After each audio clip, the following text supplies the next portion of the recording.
Vote কেন্দ্রে duty করতে এসে মৃত্যু হলো এক কেন্দ্রীয় বাহিনীর।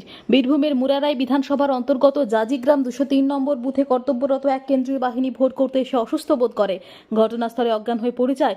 তারপর অসুস্থ ওই কেন্দ্রীয় বাহিনীকে রামপুরহাট মহকুমা হাসপাতালে পাঠানো হয় চিকিৎসার জন্য। রামপুরহাট হাসপাতালের চিকিৎসকরা মৃত ঘোষণা করে ওই কর্তব্যরত কেন্দ্রীয় বাহিনীর জওয়ানকে। মৃত কর্তব্যরত কেন্দ্রীয় বাহিনীর নাম মহেন্দ্র সিং, বয়স 55 বছর, বাড়ি উত্তরাখণ্ডে।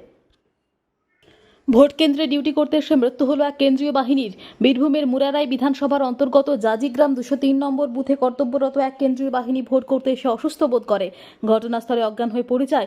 তারপর অসুস্থ ওই কেন্দ্রীয় বাহিনীকে রামপুরহাট মহকুমা হাসপাতালে পাঠানো হয় চিকিৎসার জন্য। রামপুরহাট হাসপাতালের চিকিৎসকরা মৃত ঘোষণা করে ওই কর্তব্যরত কেন্দ্রীয় বাহিনীর জওয়ানকে। মৃত কর্তব্যরত কেন্দ্রীয় বাহিনীর নাম মহেন্দ্র সিং, বয়স 55 বছর, বাড়ি উত্তরাখণ্ডে।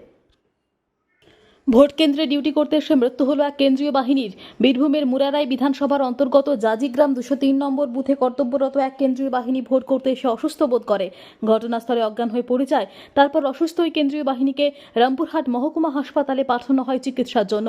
রামপুরহাট হাসপাতালের চিকিৎসকরা মৃত ঘোষণা করে ওই কর্তব্যরত কেন্দ্রীয় বাহিনীর জওয়ানকে। মৃত কর্তব্যরত কেন্দ্রীয় বাহিনীর নাম মহেন্দ্র সিং, বয়স 55 বছর, বাড়ি উত্তরাখণ্ডে। ভোট কেন্দ্রে ডিউটি করতে এসে মৃত্যু হলো এক কেন্দ্রীয় বাহিনীর। বীরভূমের মুরারাই বিধানসভার অন্তর্গত জাজিগ্রাম 203 নম্বর বুথে কর্তব্যরত এক কেন্দ্রীয় বাহিনী ভোট করতে এসে অসুস্থ বোধ করে ঘটনাস্থলে অজ্ঞান হয়ে পড়ে যায়। তারপর অসুস্থ ওই কেন্দ্রীয় বাহিনীকে রামপুরহাট মহকুমা হাসপাতালে পাঠানো হয় চিকিৎসার জন্য। রামপুরহাট হাসপাতালের চিকিৎসকরা মৃত ঘোষণা করে ওই কর্তব্যরত কেন্দ্রীয় বাহিনীর জওয়ানকে। মৃত কর্তব্যরত কেন্দ্রীয় বাহিনীর নাম মহেন্দ্র সিং, বয়স 55 বছর, বাড়ি উত্তরাখণ্ডে।